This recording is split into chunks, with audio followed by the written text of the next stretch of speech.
Salve, salve, sejam bem-vindos a mais um Happy Hour Podcast. Dessa vez aqui só os três mosqueteiros. Muito bom te ver de novo, Fábio. Muito bom te ver de novo, Guilherme. Faz tempo que eu não vejo você e o Centrone, assim. Parece que a última vez que eu vi vocês, a gente estava correndo, ouvindo sânscrito, alguma coisa Exatamente. Assim. Centrone, muito bem-vindo. Bom, boa noite, ou boa tarde, ou bom dia, e não importa que horário vocês nos assistem. Bom, e hoje a gente está aqui para tentar responder uma pergunta que provavelmente vai ser muito mais falada do que talvez deveria. Red Bull te dá blastos? E por que a gente está falando disso? Porque um dos componentes das bebidas energéticas, e que se falou bastante nos últimos anos, é exatamente a taurina, que é um aminoácido não essencial. E que, num estudo recente, esteve ligado a um mecanismo de proliferação de leucemia. E aí a gente teve a ideia de fazer esse podcast, por quê? Porque a gente precisa, primeiro, destrinchar essa evidência e tentar trazer isso para uma coisa mais do nosso dia a dia. E quem melhor para fazer isso do que ele, o Myeloid Man, Fábio Santos. Fábio Pires Santos. Obrigado, Guilherme. Myeloid Man. Não, esse trabalho é muito legal. É um trabalho que saiu na Nature.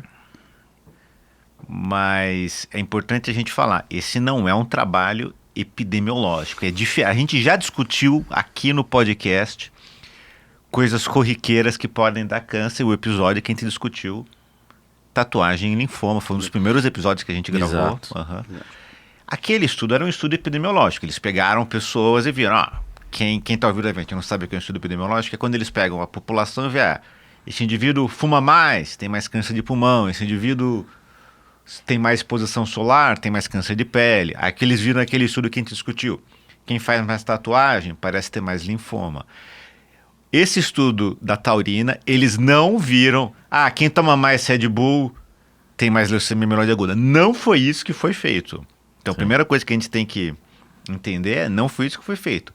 O que eles mostraram é através de uma série de estudos com células e com camundongos e amostras de pacientes que existe um papel da taurina digamos assim, no funcionamento da célula leucêmica. Agora, se isso aí quer dizer que se eu tomar muito Red Bull, ou muito Monster Energy Drink, ou muito qualquer outro drink que seja, que tem taurina, eu vou desenvolver LM, aí são outros 500, exatamente. E provavelmente não, né? Porque provavelmente não. Uma coisa é você estudar um microambiente, uma célula que já é doente. Outra coisa é você pensar se aquilo pode pegar uma célula normal e transformar em doença. Exatamente. E por que eu acho que é interessante discutir isso? Porque muito provavelmente, em algum momento, isso vai chamar a atenção da mídia, né? A mídia, querendo ou não, esse é o tipo de coisa que gera clique, né? Você lê ali num site, componente de tal bebida está relacionado a isso, automaticamente você tem uma curiosidade. Mas fala um pouco mais do estudo. Vamos aprofundar um pouco mais. Vamos lá, por que eles fizeram? Acho que antes podia falar o que é a taurina, na verdade, né? A taurina é produzida, né? Produzida no pâncreas, no testículo, pode ter produção hepática, não é uma substância que a gente não é uma coisa que a gente não tem, né? Não é um tabaco, né? E eles já tinham uma informação prévia de que a taurina e a hiperexpressão do seu gene não tinha um papel deletério quando você estudava as células tronco-hematopoéticas normais. Mas o que chamou a atenção e o objetivo do estudo é que na vigência de uma população leucêmica, a hiperexpressão trouxe um desfecho diferente. O que eles mostraram... O sequenciamento genético foi absurdo, a quantidade de genes estudados. Sim. O que eles fizeram foi tentar responder a seguinte pergunta. Na verdade, começou o estudo, eles querendo estudar a célula leucêmica no seu microambiente, ou seja, na medula óssea, a célula leucêmica, ela vive dentro da medula óssea em grande parte dela, eles queriam falar, será que as outras células da medula óssea, que formam a cartilagem, o esqueleto ali, será que elas ajudam de alguma forma a célula leucêmica a sobreviver? E aí eles foram estudar através de uma técnica de sequenciamento genético, que é o transcriptoma, que é basicamente uma maneira de você olhar e falar assim, quais genes estão funcionando nessa célula e quais genes não estão funcionando. Se a gente pensar, todas as nossas células têm o mesmo DNA, certo? O mesmo código genético, só que célula de pele é diferente da célula do sangue, é diferente da célula do músculo. Por quê? Os genes que elas ligam e os que elas não ligam são distintos. Então o transcriptoma é para falar isso, falar assim, o que tem nas células leucêmicas de genes sendo expressos diferentes, mais do que uma célula normal, e aí eles foram afunilando. Quais desses genes estão sendo responsáveis por produzir proteínas que estão na superfície da célula? Quais desses genes produzem proteínas que estão na superfície da célula e que são receptores, são proteínas que sinalizam com o ambiente ao redor? E quais desses genes, os ligandos dos receptores, ou seja, as moléculas que vão grudar nos receptores, são produzidas pelo microambiente da medula óssea? E aí, quais desses genes, quando expressos em células leucêmicas em grande quantidade, são responsáveis por causar uma doença mais agressiva? E aí, eles foram filtrando, eles chegaram em 2 genes. O receptor do LDL, do colesterol, lipoproteína de baixa densidade, isso. E uma proteína chamada TAUT, que é o gene transportador da taurina. E aí eles foram ver que a taurina, de certa forma, era sintetizada. Na verdade, não era nem a taurina, eram proteínas que são responsáveis pela síntese de taurina, eram aumentadas no ambiente da medula óssea. E aí eles deixaram o LDL meio de lado e foram focar nisso aí. E aí eles começaram a entrar que nem esses estudos de fisiologia, de fisiopatologia que saem na Nature, os caras começam com um negócio. Nossa. É até bonito de você ler assim, eles vão desvendando e desvendando. Não, aí meio Sherlock Holmes. É meio Sherlock Holmes, exatamente. Aí nós se perguntamos, mas será que isso é um efeito, não sei o quê? Aí faz um modelo animal, isso é uma coisa... Fizeram um transplante, fizeram a venetoclase. Então, realmente... E aí o que eles mostraram é que sim, a expressão do gene da taurina corresponde a um fenótipo leucêmico do gene natoriano, do gene transportador da taurina, dá um fenótipo leucêmico mais agressivo. Isto, se você está no ambiente, microambiente, em que a célula tem mais taurina, isto acontece. Se você tirar a taurina ou tirar o receptor, o transportador dela, você bloqueia isso. A inibição foi efetiva. É mediado por isso aí, ou seja, é um fenômeno da taurina sendo transportada para dentro da célula, e eles foram nos perguntar, tá, mas o que acontece na célula? E eles foram ver que a taurina funciona como um combustível motor para ativar uma via de sinalização que vai ativar a glicólise, que é aquela produção de energia que não depende de oxigênio, que é uma coisa que é uma maneira todas as células tumorais ativam bastante glicólise. Isso é interessante. Então, a célula tumoral, para quem está escutando e é leigo, é uma célula defeituosa. E muitas das vezes ela não consegue utilizar as melhores ferramentas para conseguir energia. Então, a glicólise é a mais primitiva das maneiras de você gerar energia biológica, né? O que a gente usa mais é a fosforilação oxidativa pelo ciclo de Krebs. Gastei toda a bioquímica que eu sei na minha vida nisso aqui. Do colegial. Então, assim, a glicólise, ela é uma maneira bastante primitiva de geração de energia. E as células tumorais utilizam isso porque são células doentes. Não é à toa, por exemplo, que quando a gente faz um exame de PET-CT, que a gente usa uma glicose marcada, a gente está baseando numa observação de um físico alemão, Otto Warburg, que é justamente essa avidez pela glicose que essas células tumorais têm, né? Isso está relacionado com uma série de conceitos errados em câncer. Quem nunca ouviu falar que quem tem câncer não pode comer açúcar? Isso né? Por quê? Porque o câncer se alimenta de açúcar. Sim. Isso é uma verdade? É uma verdade, mas é uma verdade completamente parcial e que não faz o menor sentido biológico. Porque o cérebro se alimenta de açúcar, o coração se alimenta de açúcar, enfim. E muitas das vezes retirar o açúcar não vai ter nenhum impacto em 99,99999% das vezes. Então, de novo a gente volta na glicólise para gerar um outro pânico dietético aí, né? Porque a questão que eles mostram é assim: a taurina vai ativar uma via de sinalização e essa via de sinalização, que é a via do mTOR, vai aumentar a glicólise. E eles mostraram isso em células, um efeito bem bonito. Se você bloqueia alguma dessas proteínas, você tira esse efeito da taurina. Agora, duas coisas que eu acho que são importantes falar. Número 1, eu não acho, isso você pontuou muito bem, eu não acho que se você não tem câncer, tomar um Red Bull de vez em quando... Não, ele conclui isso, ele fala no estudo, você não pode atribuir que a taurina leva a câncer. Exatamente. Isso ele Agora, talvez... Uma coisa que poderia... Se você tiver leucemia, se você já tem leucemia aguda. mieloide aguda e está em tratamento, talvez tomar drinks que contenham isso em grande quantidade, talvez não seja Tem uma interessante. carta do editor publicada agora, 3, 4 dias depois da publicação, acho que é de 14 de maio, o paper é bem recente, onde ele conclui isso, porque a taurina tem outros benefícios, né? Até do ponto de vista neurológico. De melhorar a disposição, de melhorar... E eu acho que é interessante, né? Eu acho que para os hematologistas que nos escutam, eu acho que isso é mais um paper que sai mostrando que diversas coisas podem estar relacionadas, mas que a gente acaba entendendo que não existe um papel definidor e tudo mais, e que a gente entende hoje essas doenças como doenças muito complexas, com diversos clones, etc, etc.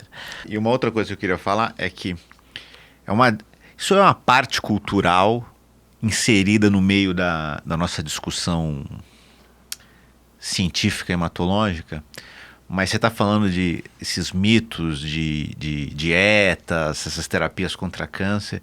Tem uma série do Netflix que eu estou vendo que é muito boa, chamada Vinagre de Maçã, que é sobre duas mulheres que viraram influenciadoras na era do Instagram, no início do Instagram, lá 2010, 11, 12, vendendo essa coisa de dieta como uma solução contra o câncer. O maior problema, uma delas tinha câncer, o problema é que uma delas não tinha câncer nada, e foi a que ficou mais famosa. E é um negócio que todo mundo se sentiu atraído, e porque é algo que é extremamente atrativo para as pessoas. Você pensar que se eu modular o que eu estou comendo, eu vou conseguir curar uma doença tão grave como uma neoplasia. E eu acho que isso tem mais apelo em doenças que a gente não tem um culpado, né? Isso é uma coisa que várias vezes, e eu acho esse raciocínio extremamente vil, inclusive com o paciente, né? Então aquela coisa assim, o paciente tem um câncer de pulmão, o vizinho olha e fala assim, mas também ele fumou. O paciente, sei lá, tem algum outro câncer que tem um fator causal conhecido. Estava muito só, tá com câncer de pele, exatamente. Não se protege, não usa protetor. E a grande parte das doenças hematológicas, elas não têm um fator causal conhecido. E a leucemia aguda, tirando situações muito peculiares, como exposições maciças a benzeno, radiação, etc e tal, a gente não tem um culpado. E aí vem um paper desse falando isso, muito, né, isso vai gerar um barulho desproposital ao tamanho da evidência que a gente está vendo. O estudo é extremamente elegante, o estudo é um estudo sério, né? Isso aqui não é feito por amadores, publicado numa revista de altíssimo impacto, mas isso é o surgimento de uma hipótese, tá? Extrapolar isso para nosso dia a dia é extremamente perigoso, né? Eu já consigo ver mães de pacientes falando, mas você também Não ia para pra um larga esse balada. Red Bull. E você com esse monstro... Cara, eu bebi Red Bull durante muito tempo da minha vida. Eu tomava Red Bull. Cara... Então, assim, eu acho que realmente a gente precisa ter um cuidado. A evidência científica, e isso a gente viu ser atropelado de uma maneira muito grande na pandemia, a evidência científica ela é feita em camadas, né? Então, o que a gente está vendo aqui talvez seja a primeira camada. Existe um racional biológico? Existe. Em situações muito peculiares. Então, assim, naquela situação que já existe uma doença, a gente não está falando que se você pegar uma célula-tronco normal e colocar dentro de uma solução de taurina, ela vai ficar mutante, não é isso. Mas numa situação que existe, parece existir uma retroalimentação via taurina dessa célula doente. Se isso tem impacto em causar, atrapalhar tratamento, etc, etc, etc... Isso vai ser estudado pelos próximos 10, 15 anos até a gente chegar numa conclusão. Eu acho que isso é algo que tem que ser combustível para você virar e falar, vamos estudar isso epidemiologicamente, vamos pegar uma corte, vamos olhar. Existem estudos para quem está ouvindo a gente, estudo de corte é com populações que são seguidas durante anos e que eles vão olhando todos os hábitos alimentares, estilos de vida, o indivíduo fuma, o que a pessoa faz e vão tentando ver se as pessoas desenvolvem associações com o surgimento de doenças. Isso aqui não tem muito no Brasil, tem alguns estudos de corte que são conduzidos no Brasil, poucos, mas isso é muito feito nos Estados Unidos e na Europa. Então agora vai ser uma ideia para chegar e olhar, vamos ver, será que isso aqui, esse hábito está associado com o desenvolvimento da leucemia? Será que sim, será que não? E acho que é isso que tem que ser feito, é o que você falou. A gente tem que estudar isso mais a fundo, mas não criar talvez um pânico.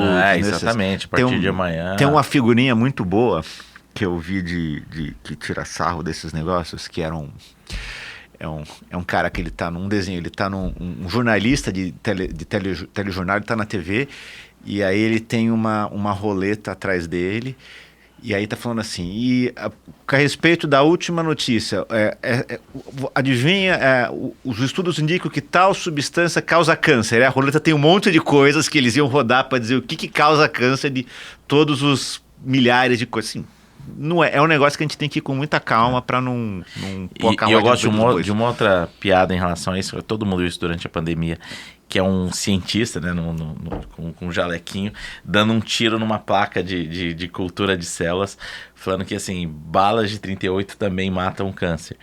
Então, assim, uma coisa, e isso precisa de ser muito claro, é quando você faz um experimento laboratorial, em situações controladas, redoma de vidro, né, dentro da placa, selecionando a célula, etc, etc. A gente nem sabe direito quais são os caminhos da taurina dentro do nosso organismo, se eles vão para a medula óssea, se eles vão para o microambiente. Então, assim, precisa ter cuidado, né? Eu acho que muito do que a gente discutiu quando a gente discutiu tatuagem em linfoma, volta aqui. São notícias que têm um apelo que você vai ver no Instagram, você vai ver influencers falando, etc, etc, etc, etc.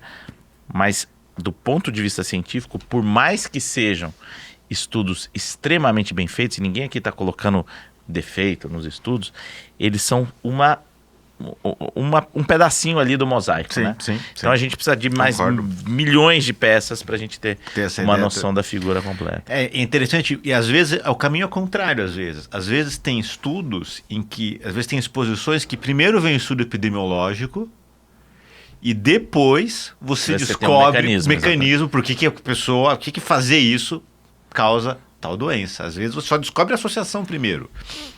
É muito interessante.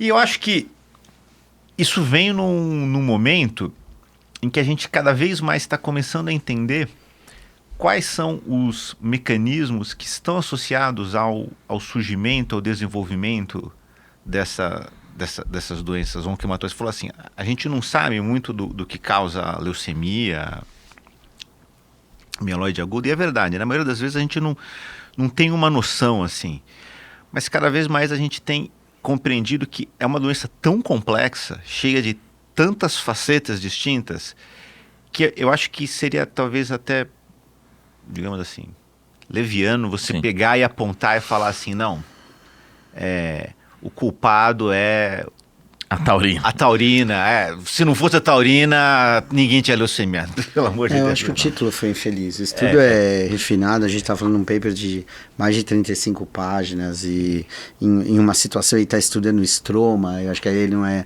a questão só de proteínas pró ou antiapoptóticas. Assim, é um mecanismo mais complexo, a gente está falando em 3 populações com mais de 1.200, 1.300 genes. Mas eu acho que o título poderia ter sido diferente, né? Ou seja, enfatizar a questão do receptor e o transporte da taurina e não colocar a taurina como uma, né? Como refinar gancho, o né? aminoácido como Sim, com as sim. 2 palavras no texto, né? Leucemogênese e taurina. Eu acho que a conclusão, ele chega a essa conclusão no texto, ou pelo menos ele infere, você não pode dizer que taurina causa leucemia mieloide aguda, né? Dado que é um aminoácido que a gente tem dentro em vários tecidos. Mas a questão da hiperexpressão no receptor numa situação principalmente adversa, mesmo numa situação de refratariedade, e eles fazem inclusive no modelo experimental de transplante e de exposição a venetoclax, e acho que aí é a forma mais elegante, a inibição, a supressão desse gene acabou trazendo uma inibição da proliferação celular. Vai ter que ter o anti-Red Bull, então, para dar... Não, mas acho que é isso, tirar, como o Guilherme falou, o fantasma de que, apesar de ser uma publicação extremamente refinada, eu acho que acabou usando, tanto que nós... Não sei se você lê a Nature sempre, como a gente lê o New England, e acabou nos chamando a atenção, e acho que esse foi o gatilho. Ou seja, Você sabe que é engraçado? Olha que interessante. Eu recebi o link desta publicação para um colega meu que não é médico. Mas então, que bebe Red Bull para caramba. Então, provavelmente...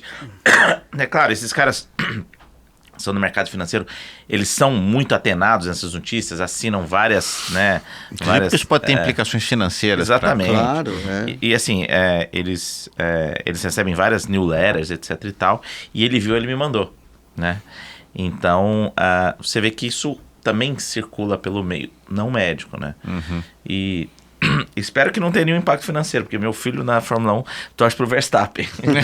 Então eu quero que a Red Bull continue sendo a Red Bull. O Red Bull Bragantino. Tem um Bragantino também, né? É verdade. Mas enfim, eu acho que só que é um assunto que, né, a gente vê aparecendo, a gente vê falando, e eu acho que a gente precisa ter um pouco de cuidado. Essas nuances, né? Eu acho que cada vez mais ciência precisa de nuances. Dificilmente a gente traria um modelo experimental para discutir aqui, dos vários que já foram tentados nas 2 últimas décadas, se não tivesse esse negócio de um aminoácido que está aí, enfim. Mas que a gente pode dar então um veredito happy hour de que taurina não causa leucemia mieloide aguda. Não temos evidência suficiente para dizer que taurina causa leucemia mieloide aguda. Nem o estudo traz isso, nem a gente. E a gente falou muito da bebida, porque é uma coisa que é mais intuitiva, mas tem muita gente fazendo suplementação com taurina, porque tem estudo mostrando massa muscular, etc. Então, assim, o que eu acho, se você faz uma suplementação, conversa com quem te prescreveu essa suplementação. Mas, de novo, não é nada que seja definidor do que a gente vai fazer aqui, entendeu? E estes achados dietéticos, eles sempre aparecem, né? Então, a gente falou do açúcar, vez ou outra aparece alguma coisa.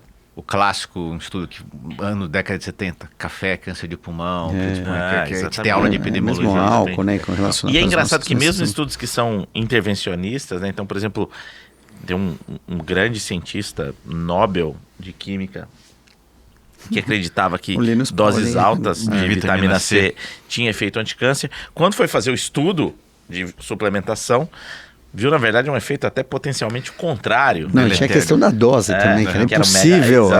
Então, assim, então, tem isso também, né? Quanto de taurina seria... Quanto taurina seria necessária para ter esse efeito deletério? Ou ela podia ter até um fator inibidor, se eu tenho um excesso de taurina ingerido via oral... Eu acho que nessa onde a gente está, né? Nesse tipo de discussão que a gente tem, de doenças que a gente ainda não entende tanto, toda vez que você se deparar com alguém que tem muita certeza, que crava assim, ó, o que você precisa fazer é isto. Pá.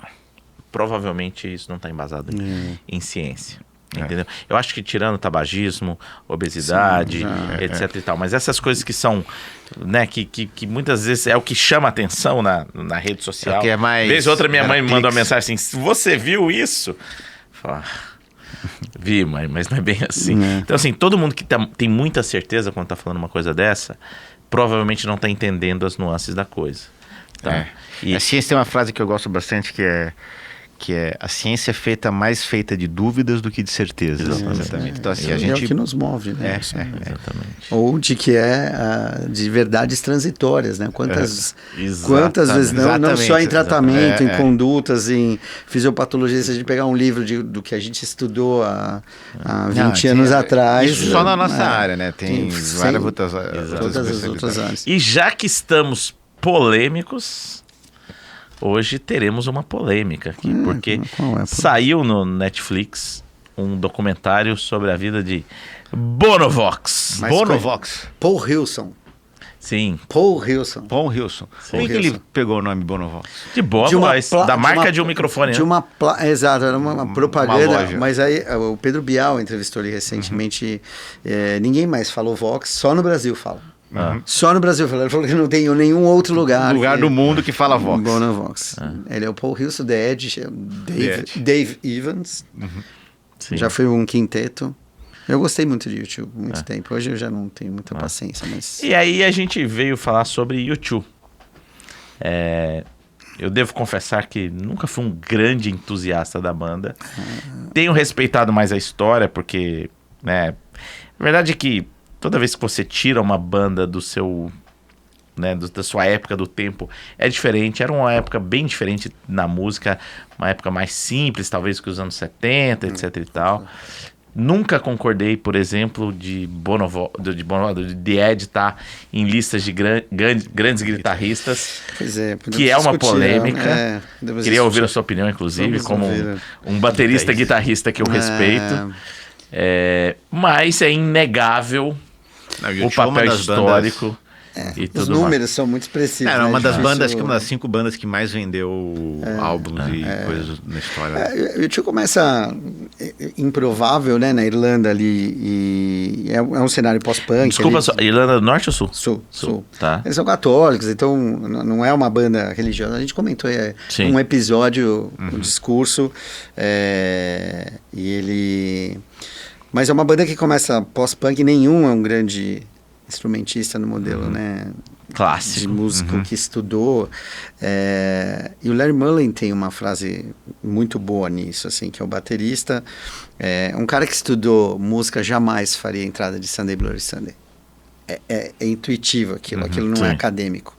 E eu acho que o The Edge é um guitarrista não acadêmico, um guitarrista que entende as suas limitações e explora o que tinha muito nos anos 80, que é usar phaser, chorus e principalmente delay, né? Que são pedais de distorção. Por favor, tem são aí pedais de muitas distorção. pessoas são leigas nisso aí. Que são pedais de distorção. São enfim, efeitos na guitarra, né? Efeitos na guitarra, e que deu aquele...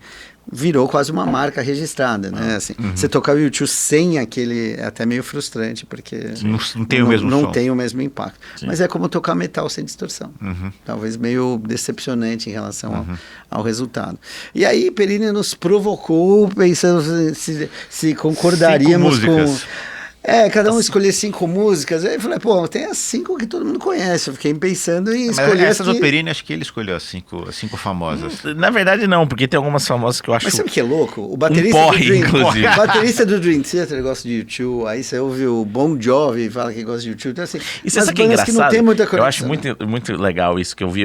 Acho que uma entrevista do James Hetfield, do Metallica. A gente tem ideia que esses caras, tipo, o cara que tá no metal, né? Só escuta metal. Pelo contrário, o cara gosta, tipo, de Bee Gees, entendeu? Umas coisas assim, muito interessantes. Então tem muita gente que vai gostar de acho que o Tio é uma coisa que a gente estava conversando até hoje no grupo. É uma banda que é difícil você encontrar, eu acho, pessoas que não gostam, mas muita gente não tem, às vezes, como a fala, puta, essa é a minha banda favorita de lei. Mas eu vou falar uma experiência pessoal. A banda é dos anos 80. Então, se a gente pegar 80, 20, é uma banda de 45 anos. Então, é muita geração, é muita coisa. O que eu acho, assim, eu nunca fui um grande escutador de YouTube. Meu irmão mais velho escutava. Eu lembro de chegar em casa, Action Baby, Joshua Tree. etc e tal, que já é um quarto ou quinto disco e tal. E depois eu nunca mais escutei.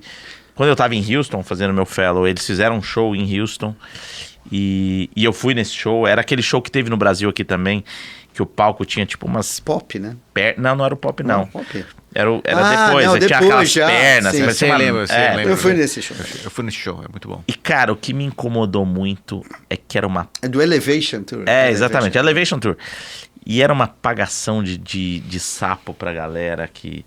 Você tem que fazer o bem, que você tem que não sei o quê. Essa parte e eu acho que chata essa eu também... parte dele, que eu acho que o Bono exagerou um pouco na dose. Concordo. Cara, eu lembro direitinho que eu vi o show e eu falei, cara, tá bom, mas eu quero só tomar minha cerveja. Exagerou. E escutar o rock. E logo depois eu fui no show do AC/DC lá, tive a oportunidade de ver o show do AC/DC. E logo antes eu li uma entrevista do Malcolm Young. Falando assim, cara... O cara que tá num show de rock, ele quer ir lá, ele quer se divertir, ele quer tirar foto, ele quer beber sua cerveja, quer abraçar... Ele não quer receber ouvir um sermão. Isso eu acho que pegou muito pesado. Inclusive, até com a camiseta em homenagem, eu sou um grande fã de South Park. Talvez a coisa que eu mais tenha visto na minha vida. Depois eu vou contar essa história. E tem um episódio que eles fazem zoando o Bono Vox. O Bono, né? Que é uma das coisas mais divertidas que tem. Não vou entrar em detalhes, mas se alguém quiser, depois eu coloco o link. Justamente dessa coisa da pregação, etc e tal. Eu acho que isso acabou ofuscando a banda. Eu acho que a banda, assim, ela tem uma fase que quem estuda YouTube, vamos dizer, porque já dá para estudar depois de 40 anos, eles têm os 4 álbuns irlandeses. Eles nunca saíram da Irlanda, na verdade, né? Nunca moraram fora. Então, Boy, October, War e Unforgettable Fire são irlandeses. Eles davam entrevista, ainda tinham sotaque. Hoje, até a perda do sotaque do Bono, de não falar como irlandês, já é uma coisa chata. Entendeu? Só que assim, eu acho que o que fez o U2 uma banda... Primeiro você tem que fazer músicas boas. Músicas que eles são bons. E eles são bons. E a outra é eles explorar de uma maneira que hoje, até a exaustão... É o domínio que ele tem de palco, né? Assim, isso é incontestável. E a voz que ele tinha aos 24 anos, que hoje ele não, com 60 anos, claramente ele não consegue. Mas ainda é uma bela voz. Mas eu quero conseguir cantar Pride como cantava quando tinha 24 anos de idade. Que é natural, também, né? Com 60 anos você eles souberam navegar as novidades. Eles fizeram um disco de discoteca. Você sabe onde muda? Sabe onde muda? É no Joshua Tree. Porque o Joshua Tree é um tributo à música americana. Então é a hora que eles rompem com uma música que é totalmente influência folk, Gang of Four, Clash, bandas que eram do post-punk, do punk inglês, e fazem um disco de gospel que é o Joshua Tree, que já começa com o nome de Joshua Tree, tem referências americanas. Sim, com certeza. Né? E aí o Joshua Tree é um parque na Califórnia. Na verdade, é uma árvore que tem na Califórnia, tem um parque e que para roqueiros... É meio que um local de ir para lá. Por exemplo, o primeiro disco do Eagles foi gravado debaixo de uma... Não, I Still Haven't Found What I'm Looking For é cantado por bandas de gospel. Sim. Então, assim, é um disco... Eu como fã, assim, aquele disco pra mim, puta, não... Mas acho que também eles tinham, eles que nem você falou, eles são católicos, assim, acho que muitas das letras das músicas deles... No começo era até muito, né? Gloria era uma música com... Mesmo, por exemplo, One, se você pega a letra de One, ela fala muito de uma música de perdão. Nossa, cara, eu vou discordar veementemente, eu acho essa música insuportável. Cara, não, gente adora One. Não, eu sei, mas eu acho ela... assim, a estrutura melódica. Não, mas eu não tô falando de ser boa ou ser ruim, não é isso que eu tô falando. Tô falando assim, é uma música que você vê, se você lê a letra da música, ela tem muito a ver com religião, com perdão, com essas coisas que tem um pouco a ver com essa fase. Eu acho que sim, ele tem isso. Mas vamos lá. 5 músicas. Que a gente vai pôr numa playlist, né? Vamos fazer maneira alternando. Você fala uma, Perini fala uma, eu falo uma. Eu vou até colocar meu celular aqui. Eu vou escolher uma primeira, que é o primeiro single do U2, Out of Control, tá no Boy, que é o álbum de 1980. Vai anotando, né? Pra gente botar na playlist. Prazer, Guilherme. Out of Control tem várias gravações, porque é muito antiga, então tem várias gravações ao vivo. Eles têm um DVD no Slane Castle, que é Castle em Dublin. E essa versão é fantástica, porque ele para, e aí o show é em Dublin, ensemble, então ele vai falar, olha, o baixista veio do bairro X, o guitarrista veio de lá, veio assim. É uma celebração ao começo da banda no Slane Castle. Qual o nome, desculpa? Out of Control. Out of Control. Out of Control. Eu não escolhi essa Não, música. eu não escutei. Boa. Então foi na... Bom, a primeira que eu escutei foi Pride, in the Name of Love. Eu acho sensacional. É uma das maiores. E não é uma Exatamente. guitarra sensacional, por mais que... Sensacional. É simples, mas é legal, é um riff legal. Não sei nem se é um riff, né? Porque aquilo é mais uma jogada mas quando de... começa aí, a bateria também é muito legal. Mas a voz também eu acho que brilha muito, né? O vocal, a canta entrada demais, no refrão né? é uma coisa sensacional. Eu acho Não é muito pra qualquer legal. vocalista, não. Né? Foi a primeira que eu escolhi. Eu acho que tá na lista de todo mundo, tá na sua lista? Não estaria agora porque eu fiz uma lista... fez uma lista tá na sua. menos óbvio. Também não tá na minha. Mas, louco. mas mas estaria eu escolhi em músicas qualquer diferentes lista. também. Eu também. Ah, diferentão, vamos lá. É diferente. Eu tomei uma dose de centronina, eu peguei umas músicas. Umas músicas pouco Taurina, conhecidas. Não, a primeira que eu vou falar, a primeira da lista, que é a primeira que eu lembrei, é uma das músicas de U2 que eu mais gosto, mas eu já percebi que é uma das músicas que o Perini menos gosta. Que é o One. Nossa. Mas esse Eu acho que funciona como uma balada, mas assim... Depois da quarta, quinta vez que você escuta, eu acho ela repetitiva, ela não sai do lugar, ela fica... São os mesmos 4 acordes. Entendo. Mas eu gosto, na verdade, o que eu gosto mais dessa música, voltando, é a letra dela. É difícil discutir o gostar. É subjetivo. Eu nunca gostei, subjetivo, nunca gostei. Isso eu posso falar. Não é nem que eu enjoei, eu nunca gostei. Mas entendo, é um fenômeno pop, pô. Né? Ter 4 acordes não é problema pra quem gosta de Beatles. Né? não. Mas preciso reiterar aqui, essa não é a música chamada One que eu mais gosto. Ah, sim. Pelo amor de Deus. Segunda música. música. Então eu vou seguindo a cronologia do segundo álbum, que chama October Gloria. Gloria é a música que abre o álbum. Essa tem um refrão em latim, uma guitarra totalmente fora do convencional. Difícil imaginar essa música...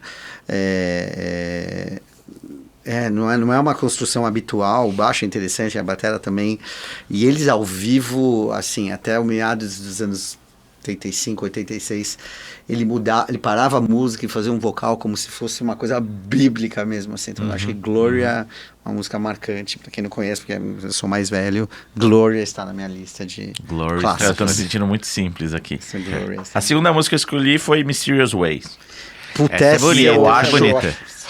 Eu gosto dessa engraçado. música. Mas você sabe o que eu acho, cara? Porque assim, música, cara. eu não sou de novo, super fã. eu não sou grande fã do The Edge, mas eu acho que essa música, do ponto de vista de acordes, ela é extremamente simples, mas o jeito que ele faz os efeitos, a guitarra fica gigantesca.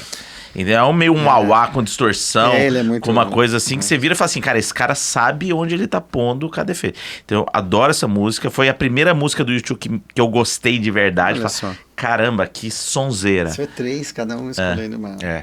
Não, Qual eu escolhi, é a minha segunda música que eu lembrei que eu escolhi foi Where the Streets Have No Name do Joshua Tree. Joshua Tree, que Primeiro abre o Joshua Tree. Essa quase entrou na minha lista, que eu acho também muito boa. Muito boa É um essa música. acorde cheio de... Você sabe que em Goiânia, o grande nome das ruas é número, né? Aí a gente fala que Goiânia era Where the Streets Have No Name.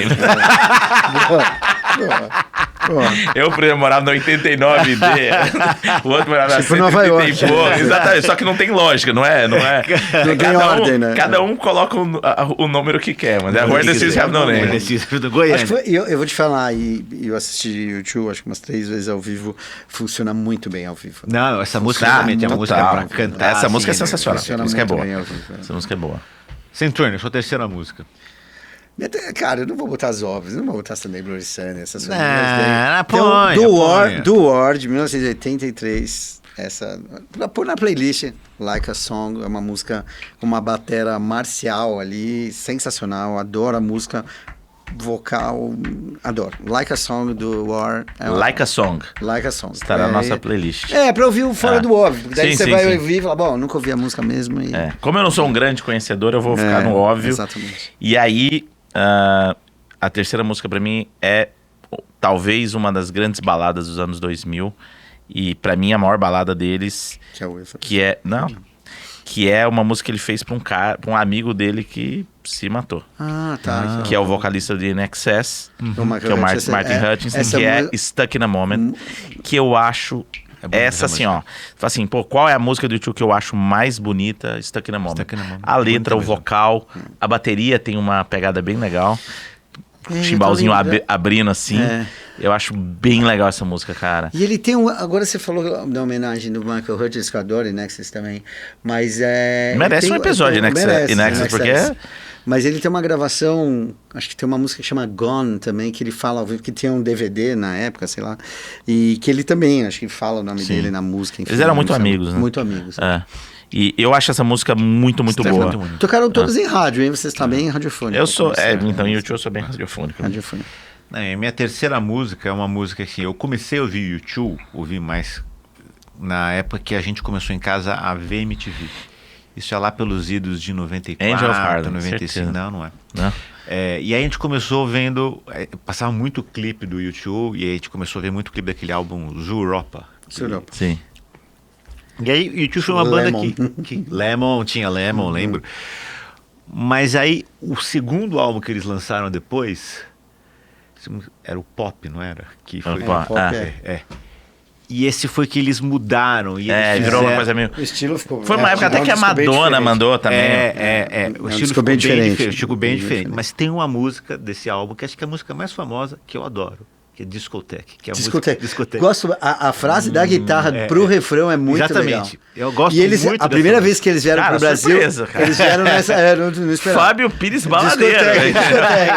Estão vendo uma versão de Fábio Pires que eu não conheci. Olha só. E foi a turnê que vieram pro Brasil. Né? Exatamente. Foi quando fizeram um show. Meio fantasiado. Não era um show tão legal, mas emocionou muita gente. Cara, o Morumbi parou aqui, né, no negócio. Puta. De ônibus. Tinha ônibus de Manaus, o primeiro show. Eu tava na ProSangue já. Eu tava na ProSangue, não vou falar o ano disso. 98. Vai. E aí, música 4, Renato Música Centrone. 4, pra sair do óbvio, você falou de Pride, que é do Unforgettable Fire, a capa mais... Mas peraí, você tava no óbvio até agora? Eu não tô entendendo. Exatamente. Sair do óbvio de Pride. Certo. Não, o Unforgettable Fire, acho que é a capa mais bonita do YouTube, sem dúvida. Né? Puta, a capa é linda, e eu tinha o original, o vinil e tal. Eu vou escolher a Sort of Homecoming, é o início do álbum. Baixo sensacional. Centrone é outro nível. É outro nível. Sensacional. É outro nível. A música deles que eles fizeram no Tibete com macacos albinos. Macacos albinos e Mysterious Man. Bom, não conheço. E agora eu vou falar uma segunda balada que eu acho muito boa. Eu não sei de que disco que é, mas lembro que é uma das músicas que eu me chamou a atenção. Que é aquela Stay Far Away So Close. É super bonita essa música. Puta, eu acho essa música sensacional. Mesmo os acordes, mesmo os acordes que palpite um grande clássico nacional. Mas pior que é. Mas eu acho essa música muito legal. Stay, boa música. Stay Far Away So Close. Não, música. Agora é a quarta. Não, e a quarta música, ela não é de um álbum do YouTube. Ela não é de um álbum do YouTube. Ela é do 00. Não, ela é da trilha sonora do filme Batman Forever. Eu achava que era só Kiss from a Rose. Que é Hold Me, Thrill Me, Kill Me, Kiss Me, Kill Me. Cara, eu adoro essa música, especialmente por causa da guitarra dela. É uma guitarra... Mas ela não tem nenhum disco mesmo? Cara, o único disco dela que eu vejo é Best of You Two, cara. Será que não tá? Não, agora depois eu vou dar uma olhada pra ver se não tá. Dá uma olhada, mas quando eu fui pesquisar pra saber, era da trilha sonora do Batman Forever. Que é um filme do Batman horrível. Não tá nos Europa. Não tá nos Europa. É depois. É depois. É depois, se não me engano. Hold Me, Thrill Me. Pode ser. É famosa essa música. Tocou, foi radiofônica. E o clipe dela é um monte de... É um desenho animado com um monte de personagens de Batman tocando... Essa música ela tem violinos tocando... Misturado, né? Tem um monte de Batman tocando violino. É muito interessante. Boa. Maravilha. Saideira, Centrone. Então, já que eu tô na ordem, vou parar no Joshua Tree, vou sair do óbvio, não é With or Without You nem nada. Running to Stand Still, você vai gostar. Running to Stand Still, uma balada linda, como da boa época deles. Running to Standstill. Eu vou ficar com Who's Gonna Ride Your Wild Horses, que eu acho uma boa, bela música, um vocal. Você tá naquela fase no meio, eu comecei a escolher os 5 primeiros, você tá até mais pra... Agora E tem várias pro final que eu até gosto também. E a que eu vou pegar é uma entre aspas, mais nova, deve ter o quê? Uns 20 anos essa música. Boa. Porque por uma banda de 40 é Vertigo. Vertigo. Que é uma música que eu gosto bastante dele. Que é do Elevation. Elevation, né? Eu tocava essa música na minha banda. O Vertigo é Tem várias zoeiras, né? Porque ele conta errado, né? 1, 2, 3, 14. Não, mas é da velocidade, né? Do 1, 2, 3 e opa, já foi pra... Eu achava que era do não, pi, não é por erro, né? 3.14. Não. Do pi. 3.14. Boa, nunca tinha pensado. Quem sabe? Quem sabe? Não tinha pensado nisso. Mas, tem 15 músicas. E repare. Ninguém escolheu. Eu quero deixar bem claro não isso aqui. escolhemos Sunday Bloody Sunday. Não foi combinado isso. Não foi combinado. O Centrone queria fazer isso aqui. Eu falei, não vamos fazer porque a gente não quer que um saiba o que o outro está Não escolhemos New Year's Day, não escolhemos With or Without. A gente saiu do óbvio. Sunday Bloody Sunday eu achei que merecia. Mas é que já cansou muito. Eu cheguei a pensar em colocá-la. Nossa, eu toquei muito no Sunday Bloody Sunday. Uma bela bateria também. Mas enfim, veremos. Finalizamos então o documentário. E depois comentamos. Mas enfim, é uma banda tem seu legado. Tem seu legado. Sem dúvida, Mewtwo, independente, é uma banda que vai todo mundo no show cantar e são hinos. Exato, é isso aí. Bela banda. Muito bem. Acabamos então mais um episódio. Entregamos um playlist e pronto. É isso aí. Gente, um grande abraço a todos. Obrigado. Tchau.